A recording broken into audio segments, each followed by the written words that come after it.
tour came together when a friend of mine that I was at school with, who'd gone out to Chile 10 years before, worked his way up to the national side, was back over for a wedding and turned out for the corridors.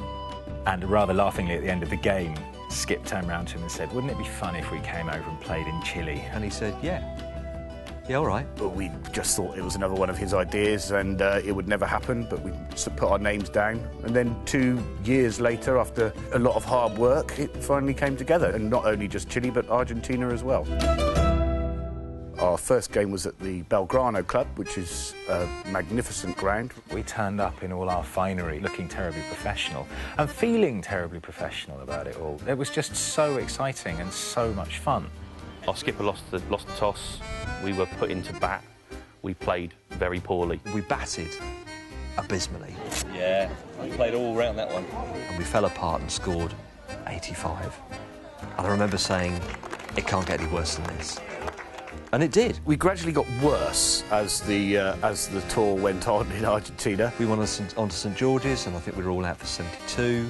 And then we went on to the Hurlingham, where we were all out for 69. The places we played were spectacular. The opportunities were huge.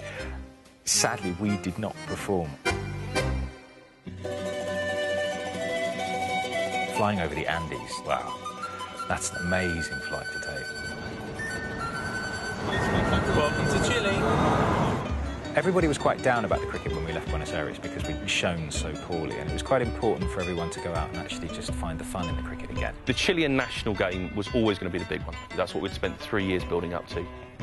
Well, it's quite amazing to finally be here and play Chile. It's the ultimate sort of test of our tour. We haven't played well so far, but here we are at the foot of the Andes. We've played in some amazing places, but this has got to be the best ever. The national ground hadn't had rain for months. There'd been no water, they'd lost the water rights on it, they couldn't water the ground at all, so there were just huge cracks in what was the square.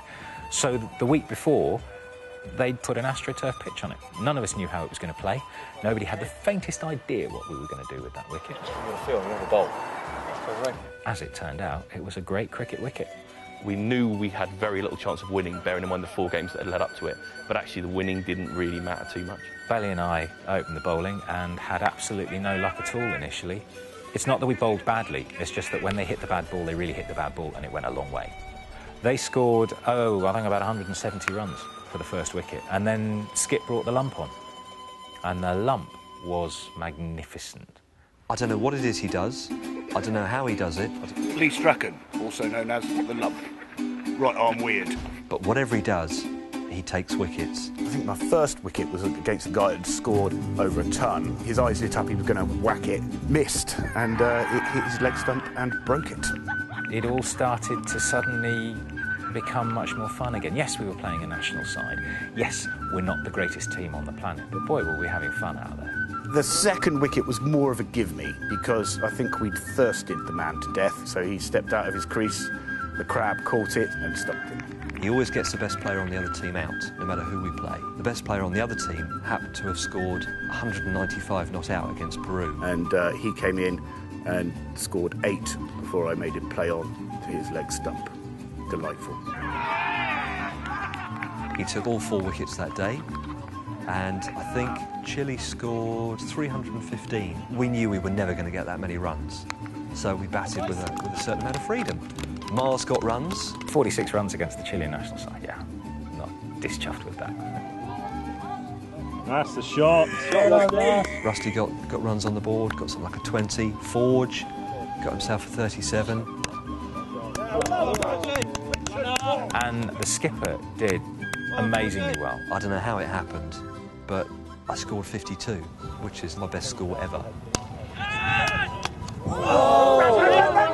On the ball! Come on the ball! Come on the ball! Yeah!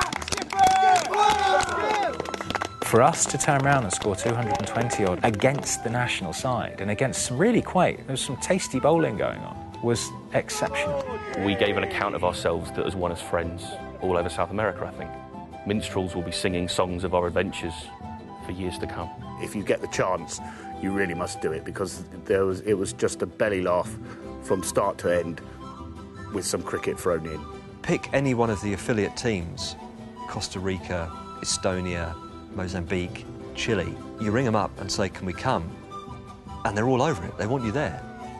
So go and play. It's brilliant. To play a whole country, oh, that's pretty damn good, that is.